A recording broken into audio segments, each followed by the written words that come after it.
highly electrical box. No, you shouldn't do that. You should break the bottom, then you put your hand in right here. Let's get it underneath it. Give her a good whack. Oh, she is gone, my friend. What? That was one shot. I definitely thought it was that. Wow.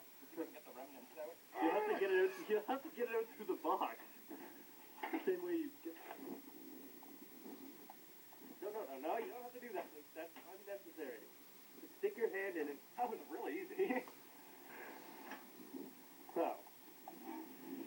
Oh, buddy, we have power over the entire town. You shouldn't. Let's go to Shaw and buy a lock that only we can open with keys. That's a good idea. You shouldn't.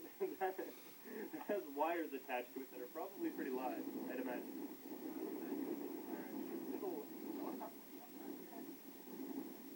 Do the old fake lock. Hold on, I don't even know how to.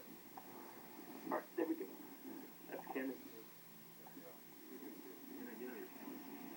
This is very easy to break. This is a lesson to the kids at home. If you want to break into something,